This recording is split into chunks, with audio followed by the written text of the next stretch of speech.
At Ozfish, one of our favourite forms of giving back to the sport we love is through citizen science.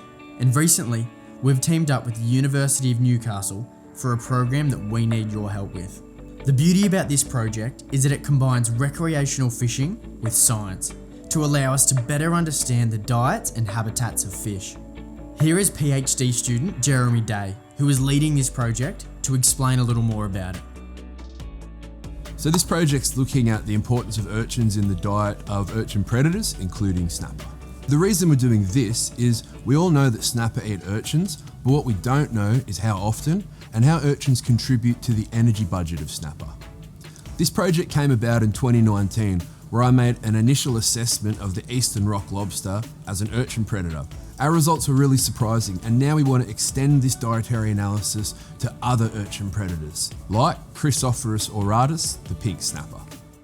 As two keen fishers who are more than willing to give back to the sport we love, Trey and I decided to pick a beautiful morning and head out to target a snapper on our local inshore reefs. Well, every good fishing mission starts with a bit of bait collection.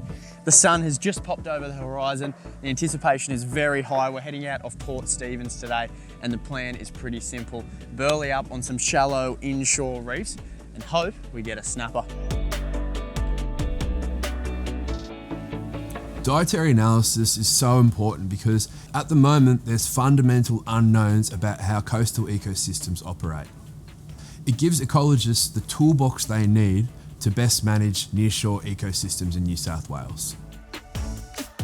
With a goal to keep one or two for dinner anyway, we were more than happy to take a few extra minutes if we caught anything to ensure we can submit a few snapper samples to Jeremy and the team for analysis. Oh, there's a bite, there's a bite, there's a bite, there's a bite, there's a bite. Gotcha! And that's what it's about. Exactly what I'm after this morning. Give myself a little bit of line to play with. And that is what you call a perfect specimen of a snapper. And that's a perfect size to have a bit of fun on in the morning. Participating in projects like this don't take much effort. Once our catch was landed, we humanely killed the fish with an ikejime spike, cut its throat to bleed the fish, and then placed them straight in an ice slurry. Not only is this important for the quality of your catch when it hits the table, but it means that the type of things that Jeremy wants to sample is preserved for later analysis. How good is that, mate? Awesome, Fire out. mate. That is a proper snapper. That's a wicked. See if we can upgrade again, eh? I'm keen. You. Luck was on our side this morning, and we were lucky enough to catch plenty of snapper. With a small family at home to feed, 5 snapper between the two of us is more than enough to make a meal, have some fun, and participate in this citizen science project. We had a really fun morning this morning chasing these snapper, and now it's time to take a few samples to get them to the university. So get your snapper out of the ice slurry. When it comes to taking samples of this fish, we have a few options. First off the bat is a standard flesh sample, which is a 2x2 centimetre cut off the flesh just below the lateral line. The other really helpful sample that the team needs is the gut contents, which is just a matter of carefully gutting the fish, keeping it all intact, and then placing it into a bag.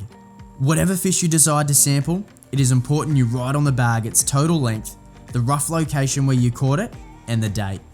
That's what this project is all about. We're not asking you to go out and kill fish for this project.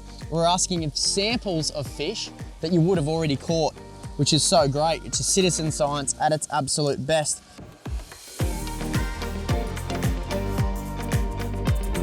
All right, Jono. Cheers, mate. to that, mate. Great day. Hey, it's not over yet. Once we receive your samples, I'll start processing them for gut contents analysis and stable isotope analysis. If you're going to provide us with a sample, it's important that it gets frozen ASAP. This is because once the muscle tissues get to freezing, the isotopes get locked in. If you're a keen rec fishers who cares about the future of our sport, then this project is the one for you. To find out how and where you can submit your catch and to get involved, head over to ozfish.org.au. We'll see you on the water.